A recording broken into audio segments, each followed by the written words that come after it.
Hello, this is Ellen from the Make Room, and today we're going to make some simple table bunting for decorating your table for Easter. This is also the same principle for making traditional bunting of any size, so you'll get the principles for making that and you can enlarge it. So first of all, the things that you will need is some felt, just some scraps or some felt squares of the colours that you want, some spare fabric if you want to make some bunting out of fabric as well, and some fabric that we could use to make the binding at the top. Now you can purchase bias binding. The difference with bias binding is it's cut on the bias to give it stretch, and we use it to go around curves and things like that. But for bunting you don't actually need bias binding, you just need binding. So you can just make your own binding really easily. Basically, if you want 1 centimetre binding, you need to cut 4 centimetre strips. So get a straight edge of your fabric, maybe that'll be the salvage edge, and just hold your tape measure along the edge at 4 centimetres and then just cut up to the edge of your tape measure. You can then fold it along and keep cutting until you've got a strip like this, and then fold that strip in half and press it with the wrong sides together. Of course, if you'd like to make this a longer piece, before you do that you could just lay it on and cut another strip and join those together on the same machine first.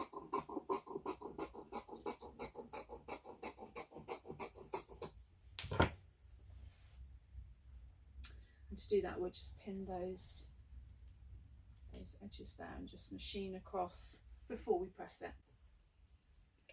So if you're using binding that you're going to make yourself, here's the strips that I've cut, and I've joined them and pressed that seam open.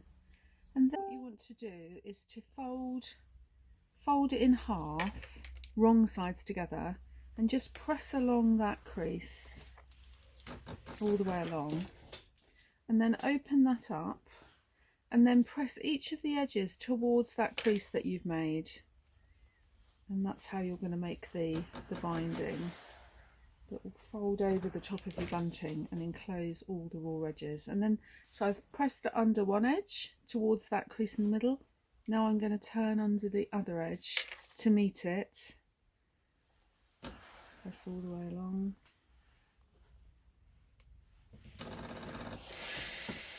Like that, and then I'm just going to fold it in half again, and that is then the binding that's going to enclose the bunting flags inside it, so you can see, and it's open but the raw edges are all enclosed inside. You're also going to need some A4 paper, 2 sheets is enough. So let me just show you how to make the bunting template. So for something tiny like this, I'm just going to fold the A4 sheet in half on the longest edge and fold it in, fold it again, and then again. And that is going to be the right size oblong for me to make my flag shape. Then get a ruler, measure across the bottom of that oblong and just put a dot in the middle. And this is 6.5, so that's 3 3.25. That's what I want it to be. And then just draw a line from that central point to the corner, from the central point to the corner. And that's basically your flag shape, which is this one. Now, that's fine for the felt because you don't need to hem that, but if you're going to use fabric, you're going to need a seam allowance around this. So just pin it to your piece of A4 and just cut around, leaving a centimetre seam allowance all the way around. Obviously, if you might need to measure this and draw a line. I can do it with my eye, so I'm just going to do that. And that means I've got a second template that has a seam allowance, so I can make the bunting flags with that one. So this one's for my fabric, and this one is to cut out my felt shapes, which I've already done. Cutting out bunting, the easiest way is to actually cut out 2 at a time, probably no more than that. Get a straight edge. Probably if you could cut out more, I guess you could cut out 4 if it's thin fabric. This is quite thin, so I'm going to give that a go. So what I've done, I've folded it and then I've folded it again, enough to get this out of. It's not quite big enough, so maybe I've only got enough to get 3. And just fold it in thirds and just try that. Yeah. So I'm going to fold it in like that. And I'm going to pin my piece of bunting template with the straight edge on the top. Now you really want the grain of the fabric to be going down your bunting or across your bunting. So just the grain of your fabric is, if you look at any fabric, it has an edge, like a finished edge. So the finished edge of the fabric, or the salvage, is where the straight grain is, and there's no stretch. Crossways, going the other way, is the cross grain, which has a little bit of give, and on the diagonal is the bias, where there's all the stretch. So you either want the grain to be going down your flag or across your flag. If you just lay them on fabric any old way and cut them out, you'll find that when you sew them and turn them through, they'll look all twisted. So just remember one way or the other to keep the grain going. So for the fabric flags, we're going to be sewing down the long edges, and we're going to be pivoting with our sewing machine needle 1 centimetre from the base of that point. So it's really helpful if you just put a pin in 1 centimetre above the base of the point, and then when you get there with your machine, you'll know to put the needle down, turn and go up and down the other side. So just go along and do that with your flags. You've got a pin in to hold the 2 pieces together, and then just another piece at the bottom, pin at the bottom, just 1 centimetre above the point. And what we're going to do is we're going to sew down, put our needle down, turn and go up the other side.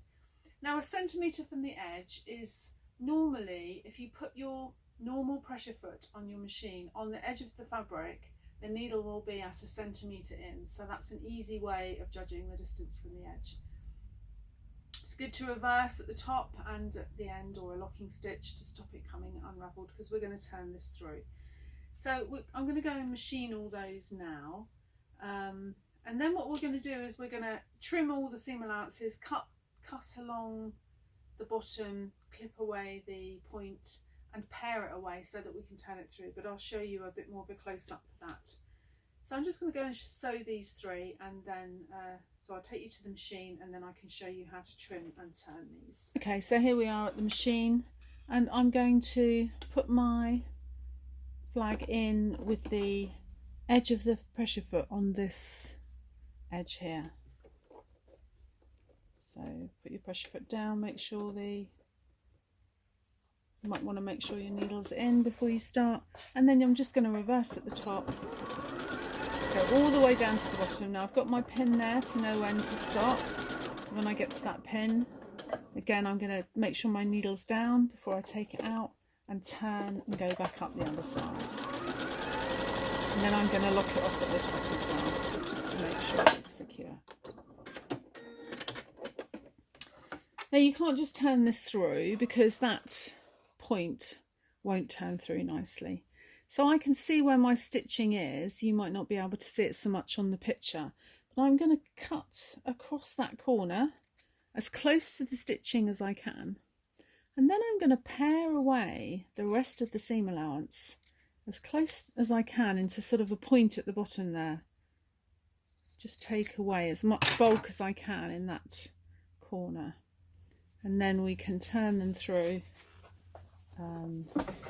It's a good idea to have a knitting needle at this stage, just to help you push it through with the blunt end, and then you can gently push the point out with the pointy end. Don't push it too hard, otherwise it will come through.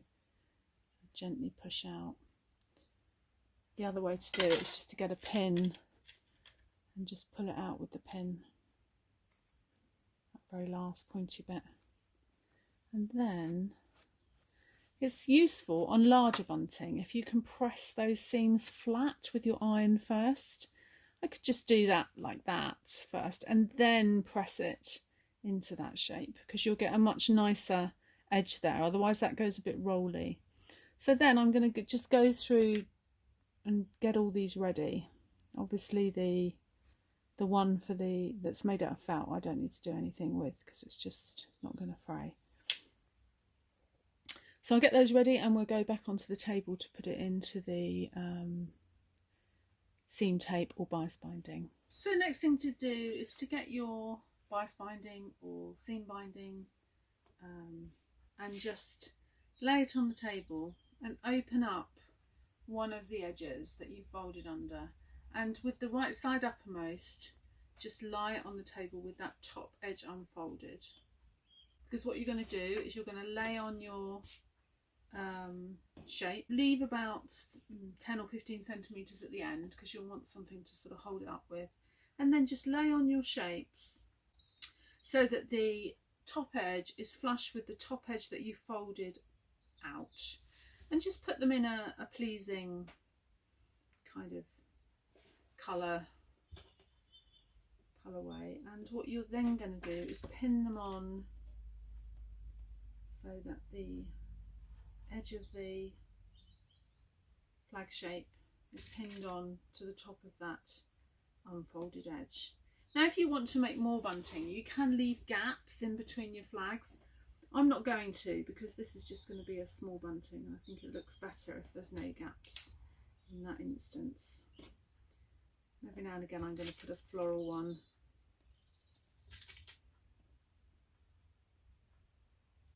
And just go along building it up until you're happy with how it looks.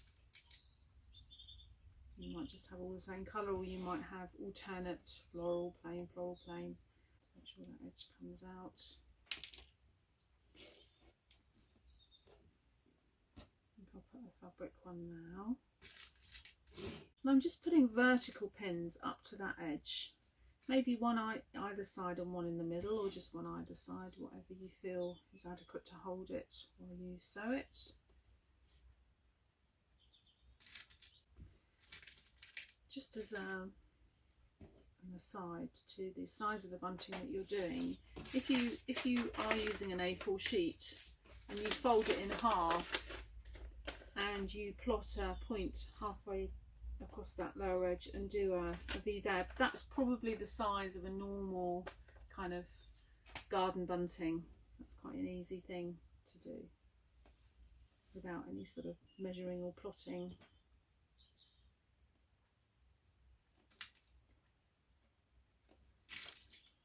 I'm just going to keep building this up, and then we're going to actually machine them on that sort of that crease line, which is actually 1 centimetre from the edge. So we're going to just machine them on 1 centimetre from the edge all the way along. You can see I've got them pinned on to the right side of the binding with that edge lifted up.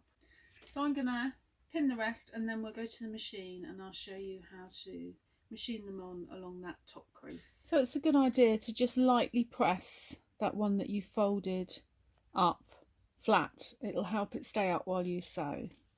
So I've pinned some of these on horizontally and some of them with vertical pins, just to show you that it doesn't really make much difference, except that the vertical pins we won't need to remove when we machine.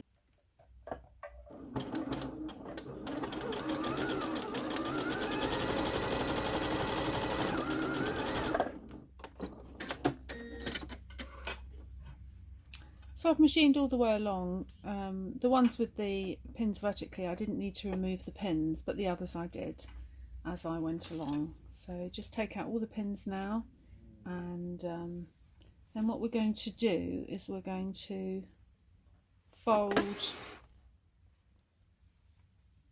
this over, but first of all it's a good idea to just trim these just down by sort of 1/2 centimetre, because you'll find it so much easier to fold this over the top. You might be able to do it, but if you're finding it difficult, then trim it a little bit. I'm just going to see if I need to. If I've been accurate, I won't. So just fold that. So you've got one folded edge still, and you just fold that over, put a pin in, and we're just going to machine along the whole thing again, holding this in place. And again, you can put vertical pins. So now we're just going to do the final stitching along the top edge of the bunting, and the folded edge has been turned under, and I've put vertical pins to hold it in place. And then put your bias or tape under your foot, and find a part of your foot that you can run this edge along, and then just move your needle to where you want it to be. If you want it to be a bit closer, the needle can be moved by the zigzag dial or the zigzag button on your machine. So if I just press the zigzag button, you can see the needle moving across, and I can move it to where I want it to be and put the needle in to make sure it's in the right place.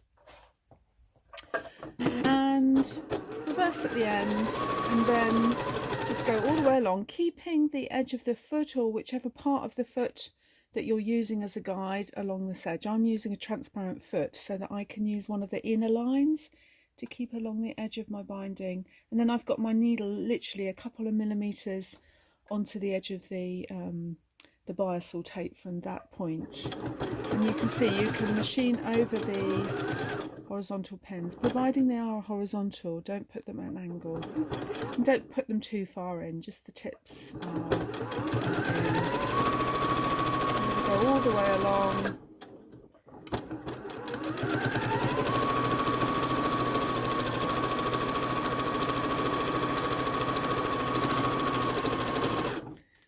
Until I get to the end of my bunting. And then all the bunting will be nicely fixed in to this is actually bias binding, but it wouldn't make any difference if I'd used the strips that I'd cut, because we're not actually using it as a bias. It could just be a binding. So there we have the finished bunting.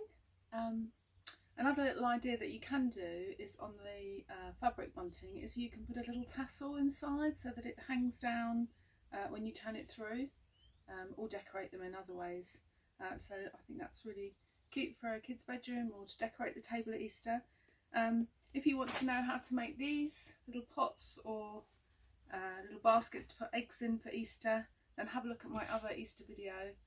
Otherwise, don't forget to subscribe, it's free. A video comes out every Friday, and see you next time.